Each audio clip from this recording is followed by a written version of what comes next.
Chapter 8. Old Bosses. As the ghost approaches the edge of the gravity well of Bray, Zephyr looks up from her screen. Will? Incoming comm. Will looks up from his station. Okay, who is it? Xarrix, Zephyr says, her disgust not well hidden. The fuck does he want? Fine, put him through. Will sits up straighter in his chair. The main display switches from the ship's diagnostic it was displaying to the familiar reptilian visage of infamous crime boss and all-around horrible being, Xarrix. The fuck do you want, lizard face? Will growls at the screen. Xarrix smirks. Come on, you can't still be mad. Will cuts him off. You put a price on our heads for doing a job for you. Xarrix waves away the retort. Oh, come on. That was ages ago. Barely a cycle, Zephyr offers. Xarrix squints. Well, anyway, I have need of your services, and will pay handsomely. Up front, and what services? Will says. Xarrix lets loose a low growl. Very well, up front. Will, you can't be. Maxim starts. Will looks at Maxim and shakes his head almost imperceptibly. The large Pelorian grimaces slightly, but closes his mouth. What's the job? Will asks. Xarrix grins. Excellent. The job is simple.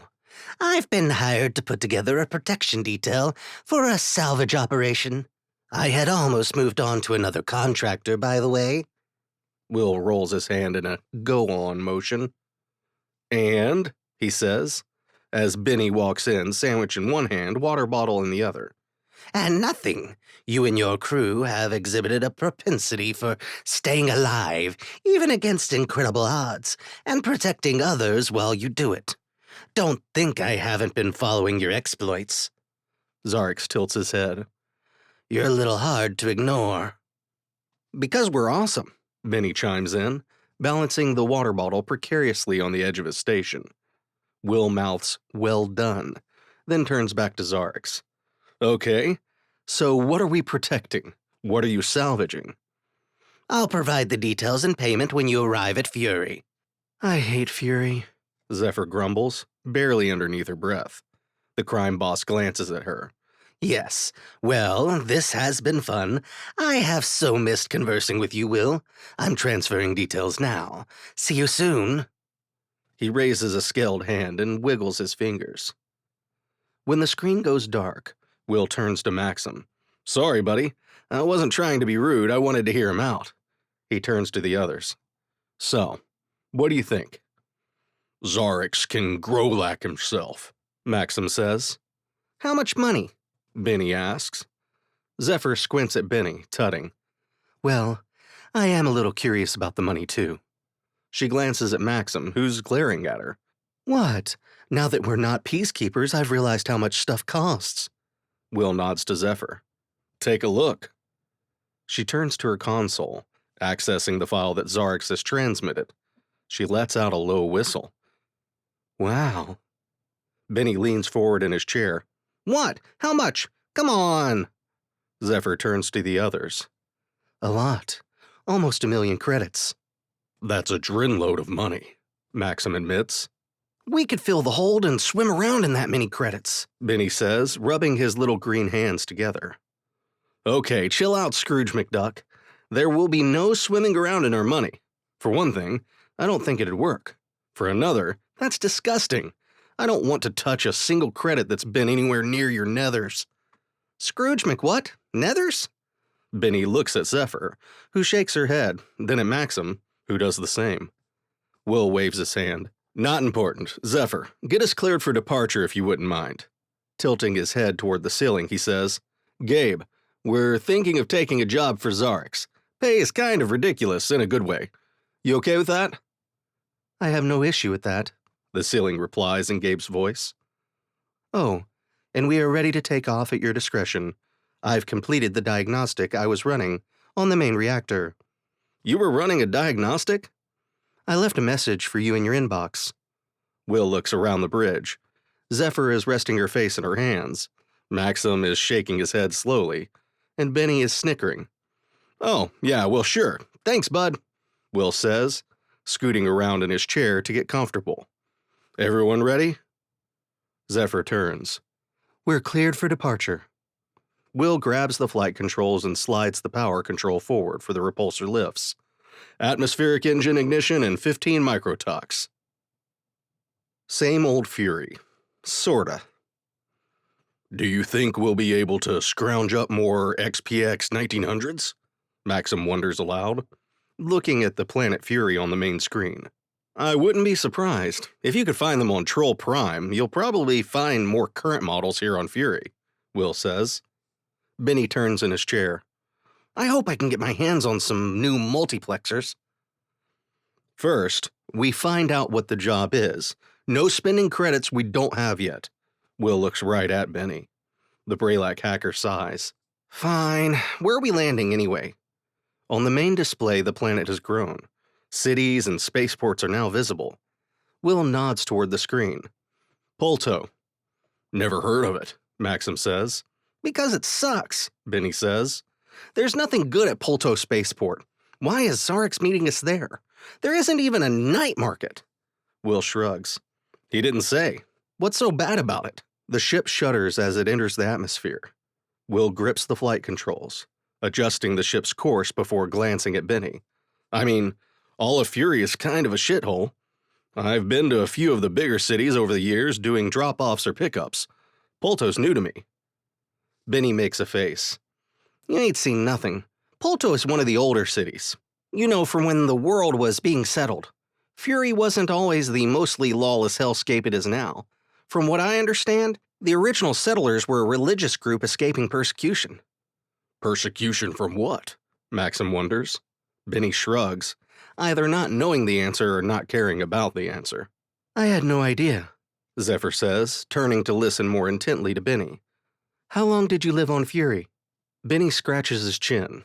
I think around 12 solar cycles, maybe 13. I didn't pay much attention. You know, until you and the big man over there, he gestures to Maxim, who scowls at him, barged in and got my workshop destroyed. Blame Will. He sent us to you, Maxim offers. Me? Will says, not taking his eyes off the screen. You should be thanking me, all three of you. I mean, 2 of you would likely be dead or working in a boral mine on a Partherian penal colony, and 1 of you would still be living a really boring life hacking government servers and carrying out corporate espionage for hire. Definitely better thanks to me. I liked boring. It paid tremendously well and no monsters ever tried to kill me, Bennie retorts. Anyway, the early settlers, in an effort to jumpstart their new world, were very welcoming of others, offering large swaths of land and such. Partly to boost population numbers quickly, but also to show that being closed off isn't a good idea. You know, to rub it in their persecutor's face or something. Well, they were a little too welcoming, and within 10 or 20 cycles, there were more towns and cities populated by wildcatters and those looking for refuge than there were the... He rubs his head with one hand. What were they called? He clapped his hands once. The Oolop, that's right. Anyway, yeah, they quickly lost control of the planet. Now they're more or less confined to Polto. The rest of the planet leaves them be, and they're too few to do anything to the other cities and towns. I'm kind of surprised they haven't been run off by the rest of the population, Maxim says. Can't. They're the ones that hold the colonial charter. Technically, they run Fury. If they left, the GC would come in and crack down. Interesting, Zephyr muses. Will turns slightly. So, why is it so bad? Bennie smiles. Oh yeah, that. They are hyper into their religious beliefs and tolerate 0 infractions of their religious code. I guess tolerance only goes so far, and it stops dead at breaking their laws. He turns back to his console, then turns back to Will. Oh, and Zephyr and Maxim will have to stay aboard the ship. They aren't fans of Peacekeepers. Maxim starts. I know, ex-Peacekeepers. We can certainly stop every 4 steps to explain the difference, or you 2 can stay aboard the ship. Bennie shrugs. Doesn't matter to me. As the Ghost begins its final approach toward Polto, and its only spaceport, Zephyr looks at Maxim, then Will. We'll stay aboard and keep an eye on things. Maxim nods in agreement. Will looks at the ceiling. Hey, Gabe, when we land, meet us in the hold. It's field trip time. Acknowledged, the voice of Gabe replies. You know you don't have to look at the ceiling to activate the ship-wide comms, right? Maxim asks. Will glances sideways at Maxim. I know, but then none of you think I'm talking to you. That actually makes sense, Zephyr says, smiling. I hadn't thought of that.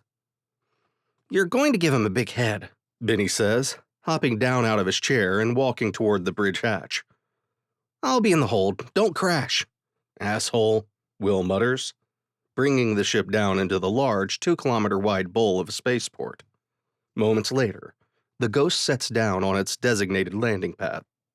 Space cults. Yay! As the Ghost's cargo ramp lowers, Will looks over at Bennie. You all set? Why wouldn't I be? The Braylac asks, then starts off down the ramp. The spaceport on the surface looks just like any other on Fury.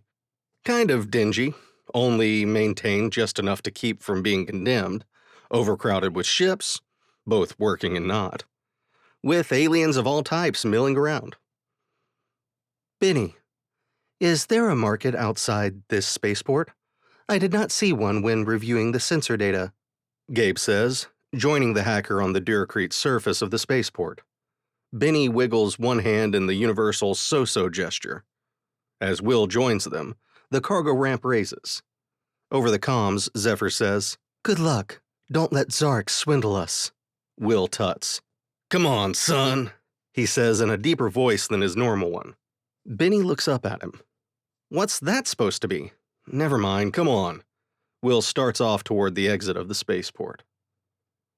Wow, this is like Frontierland, but with aliens, Will says. The city beyond the walls of the spaceport is a weird mix of modern and rustic. In the distance, the main residential area is a series of mid-height towers, made of polished stone of some type. The immediate area around the port is full of wooden warehouses and commercial buildings, of various designs and levels of upkeep. Most of the men on the street are in red velvety robes, with hoods up over their heads. Visitors stand out a lot. Should we procure robes? Gabe asks. Will shakes his head. No, it's probably good we stand out a bit. I'd rather look like any other visitor than someone trying to blend in. He glances at a robed figure walking by them. Plus, those looked really hot. He brushes his brown duster open, adjusting the gun belt on his hip. His heavy armor is back aboard the Ghost, since the likelihood of a firefight seems low. Plus, he hasn't entirely gotten used to Jarvis. So, what do these folks do? You know, when not praying and stuff? Will asks, glancing down at Bennie, then back to the street. Small-wheeled cars are bustling up and down the road, some towing small trailers. Farm, Bennie offers. What do they farm? Gabe asks. I was not aware of agriculture on Fury. Goju. Come again? Will says. Gabe replies. Goju is a fungus that performs exceptionally well in arid environments, like that found here on Fury. I am surprised it is not more prevalent, to be honest. That light brown stuff looks like tofu? Will asks, remembering that there's a large container in one of the cupboards, left over from before Will came aboard the Ghost back when it was still the Reaper, under the command of Langsham, the smuggler who saved him from dying alone in his damaged space pod. I do not know what tofu is, but yes, goju is light brown. It can be prepared many ways and is a staple protein on less wealthy worlds. This way, Bennie says, turning left down a side street, following the map on his wristcom. Goju tastes like feet. If I never eat it again, it'll be too soon. He looks up at Will. You've probably eaten a ton of it if you ever ate in a restaurant on this planet. It's everywhere. The things you learn, Will says. Indeed, Gabe replies. Then the droid turns his head. Captain, I believe we are being followed. Will turns his head slightly, trying to look as if he's examining something in the shop window they're passing.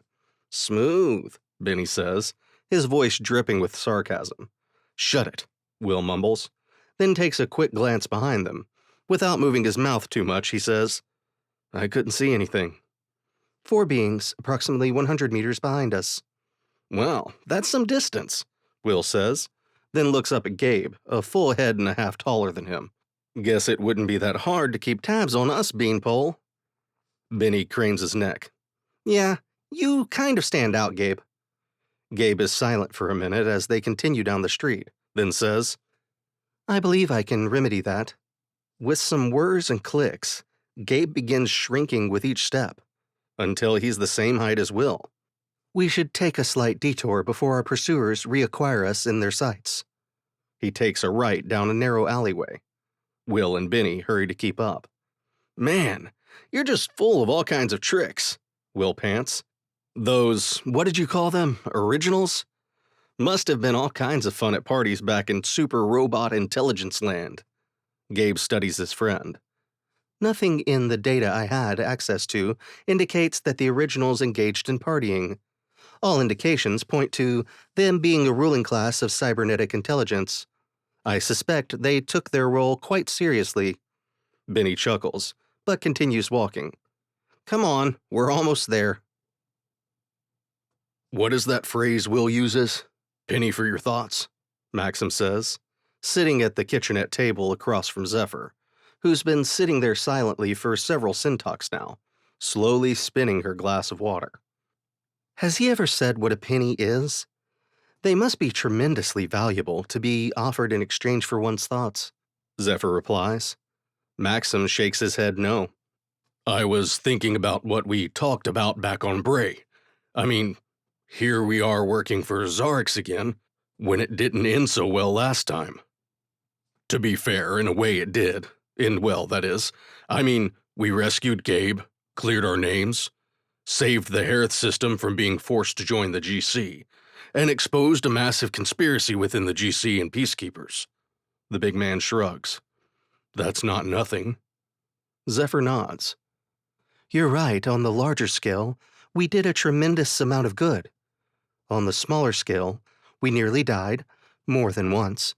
We were hunted by the consortium for months, and we really didn't get paid all that well.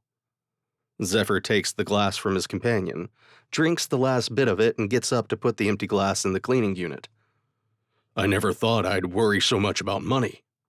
Me either. Tea, anyone? I believe this is our destination, Gabe says, as they walk up to what looks like a bar, but has a sign outside showing that it is a tea house. Bennie points. This? This is where Xarrix is operating out of? Will shrugs. Maybe he just likes tea. He didn't say this was one of his holdings. Though I've never known him to meet anywhere he didn't own or at least control. He does, in fact, own this establishment, Gabe offers. How do you know? Will asks. Gabe shrugs. I hacked into the public records, which indicated a company called Xarrix Holdings owned the building. Further research showed that Xarrix Holdings is a subsidiary of Lothrop Incorporated, which, after more research, turns out is majority owned by Xarrix Kruthop. He leases the building to Little Zadie's Tea Emporium, which he also owns. Bennie looks up at Gabe. Hey, the team already has a hacker. He glares at his metallic friend. Will chuckles. Better watch out, man. Gabe might come for your job. Ow! Will sidesteps as a small fist strikes his groin. Low blow, he wheezes. Bennie grins and pushes through the doors of the tea shop. Gabe looks at Will. I did not intend to insult Bennie. I am sure that if he had a wireless receiver within his body and the ability to control it without manual input, he would have accomplished the same thing. Gabe's new, more expressive face is much easier to read, and Will can see he's genuinely worried that he's offended his friend. Will pats his shoulder. Don't sweat it, I think Bennie is just annoyed with himself that he didn't think to do that research back on the Ghost. So when you did it just standing here, Will shrugs, he probably felt a little silly. He motions for Gabe to follow. Come on, let's make sure he's not getting into trouble. They enter the tea shop, and Will is immediately surprised to find that it's an actual tea shop. I kind of thought it'd be a bar, he thinks, scanning the room. He spots two of Xarrix's goons standing near a booth, the privacy screen engaged. He motions to Bennie, who's standing near the bar, flirting with a quillant bartender. Does he ever stop? Will wonders. Hey, boys. You are boys, right? You know what? Doesn't actually matter. Will smiles as wide as he can. Your boss in there? One goon looks Will up and down, then looks at Bennie and Gabe, then reaches down and touches a control. The shimmering privacy screen dissolves to reveal Xarrix sitting at a large booth, with Lorath and Cynthia? Will exclaims, sliding into the booth. Guys, this is Cynthia, remember from Harith Prime, this past Garflack? She ruined it and tried to kill us. Yeah, I remember, she tried to kill me, Bennie grumbles, sliding in. Gabe, in his currently much smaller configuration, slides into the seat as well. Cynthia, the feline featured assistant to Lorath, grins at the small Braylac. Sorry, green stuff. Lorath only wanted your boss. She turns to Will. That little stunt caused quite a stir, you know. Once they are all in the booth, the privacy screen reactivates. Xarrix looks at Will and the others. That's all behind us. Clean slates and all that, yes? He reaches over and pours 2 cups of tea, sliding one each over to Will and Bennie. Gabe, despite your new features, I assume you don't actually ingest food or drink? He tilts his head and examines Gabe. Gabe inclines his head in response. You are correct. My new features are cosmetic only. My internal fusion core still generates the power I need to function. Lorath makes what Will assumes is a chuckle among her species. Yes, well, Xarrix turns back to Will. Let's get down to business, shall we? He asks, spreading his arms expansively. Will nods. Sure. He snaps his fingers. Oh yeah, forgot. Gabe here is recording everything. He smiles and continues before Xarrix or Lorath can object. Non-negotiable. You screwed me last time. Your privacy screens always interfere with risk comms. But Gabe has acquired special skills. After this, if you don't screw us, we won't need to record our conversations. But for now, he trails off, still smiling. Fine, Xarrix grumbles, then continues. I've been commissioned to help a certain individual salvage a derelict fleet. A derelict fleet? Bennie interrupts. He leans forward. Who just leaves a fleet abandoned?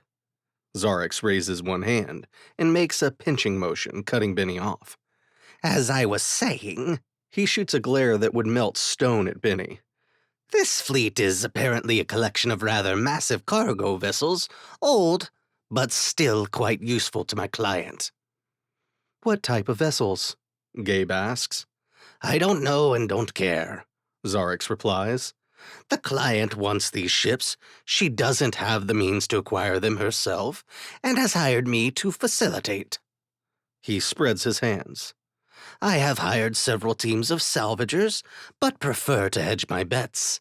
The client isn't, how do you say, trustworthy. Then why are you working with her? Will asks. Because. Her credits are good, of course. The Trinball gangster smirks, taking a sip of his tea. So what? You want us as muscle? Will pushes. I mean, we're not scrappers or salvagers. Score one for the human, Xarrix says, sliding his teacup away. I need you and one other group I've worked with before to safeguard the expedition. The derelicts are in a more wild region of space. My understanding is that there could be some disgruntled ex-employees and the like in the area, plus having some additional muscle will help ensure that the client doesn't get any ideas. Will nods slowly. Seems straightforward. Bennie starts choking on his tea. Gabe leans forward to look at his small friend as Will continues, extending his hand. I need to run the details by the others, but I think we're in. Xarrix extends his own hand and shakes Will's. I still don't understand the significance of this, he says, tilting his head toward their 2 clasped hands. Let's just say it's a human thing. Will lets go of Xarrix's hand and nudges Bennie, who is still trying to catch his breath, to exit the booth. I'll be in touch. Don't take too long.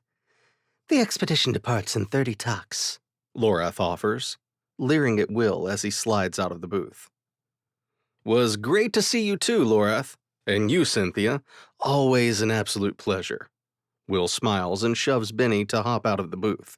With a wave, he leads his crew away from the booth. the privacy screen reactivating behind them. He turns to Bennie. What the hell's wrong with you? Bennie looks up. Sorry, must be allergic or something. So weird. All right, thoughts? I assume you are asking about working for Xarrix, not Bennie's allergies? Gabe offers. Will nods. Yeah, he's a dick of the highest order, no doubt. But money up front and sounds like a ton of it. That's enticing. I concur, Gabe says, as they turn a corner heading back towards the spaceport. But I suggest, should we take this opportunity, that we be extremely vigilant. Too many crimes to remember. Ah, crap, Bennie mutters. Gabe and Will both look up the street at the half-dozen aliens of as many different species waiting there, all in dark red robes, hoods up over their heads. Who are those guys? Will asks. The only difference between these 6 and every other robed alien nearby is that the 6 approaching have dark gray sashes with some type of badge on it across their bodies. I believe 4 of them are the same beings who were following us previously, Gabe says. Great, Will mutters. We haven't broken any of their laws or whatever. He looks down at Bennie. Have we? Bennie shrugs. No, I don't think so. You don't think so? Gabe asks. The group of robed aliens has changed their course and is following them towards the alleyway that leads back to the spaceport. Gabe stops. Captain, this alley does not have an exit. Will sighs and stops dead in his tracks. He turns back toward their pursuers. Hi there, fellas. Is there something we can do for you? The leader of the group steps forward, reaching up to lower his hood, revealing quillant features. He points to Bennie. Bennie, Volvo, you must come with us, by order of the High Clergy of Ulap. I knew it, Will mutters, looking down at Bennie. Can't take you anywhere, he hisses. Looking back at the quillant and his friends, he adds, Listen, fellas, we're not sure who this Bennie Volva is, but, gesturing to Bennie, this isn't him. This is my valet, Alfred. Bennie bows, but says nothing. The quillant smiles. A DNA scan can clear this up easily. Please, travelers, come with us. The quillant turns, gesturing back toward the alley's only exit. His compatriots step back, creating an opening. Please. What exactly did this Bennie character do? Gabe asks, not taking a step. Bennie Volvo is accused of hacking into the church's mainframe and stealing highly sensitive information. The leader glares at Bennie. They weren't paying their taxes, Bennie starts, then clamps his mouth shut. Sweet boneless nudon, dude, Will says, pushing his long brown coat aside to quickly draw his pulse pistol, shooting at the building over the heads of the crowd of now angry robed aliens. Everyone on the ground, Will shouts. Beside him, he hears a whirring sound from Gabe and glances over. One of Gabe's hands has transformed into a large blaster. That's new, Will says. Gabe nods. I have been experimenting with my body's ability to reconfigure some of its components. A side effect, as it were, of being designed by the amalgamation of parts. What do you think? He raises his gun arm and tilts it from side to side. Before Will can answer, a shot rings out and an energy blast strikes Gabe in the chest, narrowly missing Will's head. Without missing a beat, Gabe lowers his arm and fires at the offending zealot, dropping the being to the ground. Stunned, Gabe offers, moving toward the others, all now lying prone on the ground. You cannot escape, Bennie, the lead zealot says, looking up from the ground. He starts to rise, then jitters slightly and collapses, a wave of energy washing over him. Will glances at Gabe, just as his blaster arm is reconfiguring back into his hand. Let's go already, Bennie says in a loud whisper, as they exit the alley and jog toward the spaceport. Gabe reaches down and picks the little hacker up, tucking him under his arms. Bennie, I hate you sometimes, Will says. What did you steal? Gods, I don't even remember, the little hacker shouts, as he bounces under Gabe's arms. I was hired by, who was it? Oh, that's right, some syndicate guys hired me. I think from Odalar, to dig up the data the church guys were hiding. What was it? Gabe asked, glancing down. They've slowed their pace after taking several turns. The data, I mean. You mentioned that the church was not paying their taxes. Beyond that, no idea, Bennie says, as Gabe lowers him to the ground. You expect us to believe you didn't look, Will asks. You've gone through everyone's quarters and rummaged through their stuff. Of course you looked. Oh, I definitely looked. It just wasn't interesting. I got to the tax stuff and started to zone out. I sent the file to the client, archived my copy, and went to dinner, if I recall correctly. He looks up at Will and smirks. Also, I only go through your stuff. Why, you little... Will makes a grab for the little Braylac, who expertly dodges and trots on ahead a few steps. Hate him, Will mutters again. That's a lot of money. Back aboard the Ghost, now sitting in orbit over Fury and safely out of reach of the religious zealots that run Polto City, Will leans back against the lounge sofa.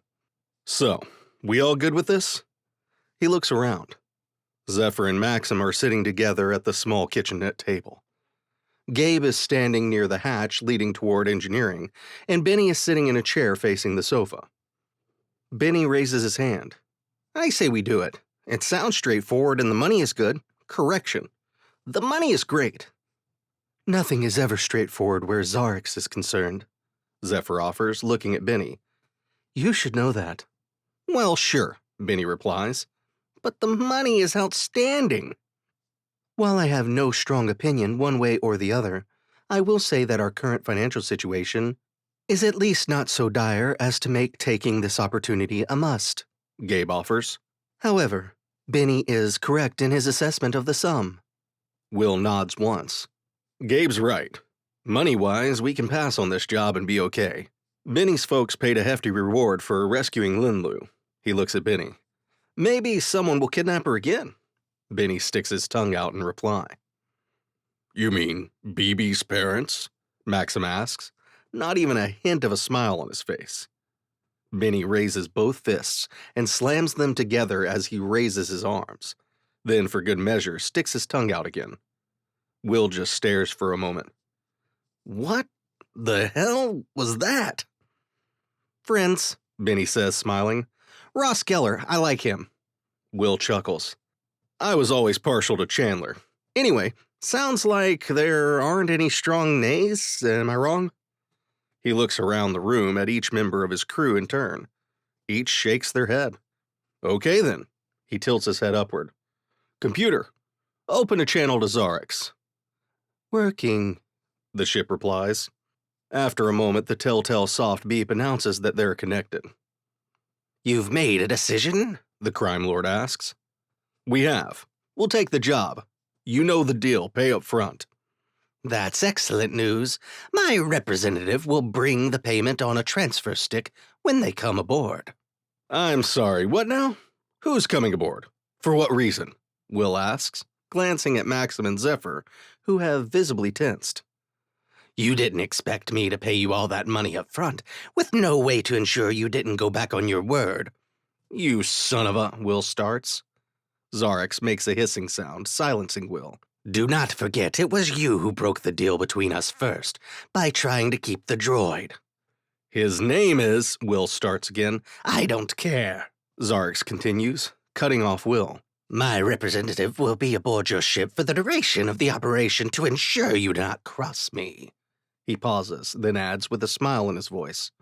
Look at it this way. You get the payment without worrying about transfer intercepts, and you get to make a new friend. I know how much you were dying for friends not so long ago. You'll receive the coordinates shortly.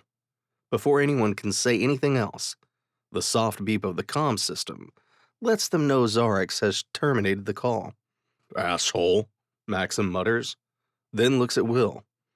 I used that right? Most definitely, buddy. Will looks around.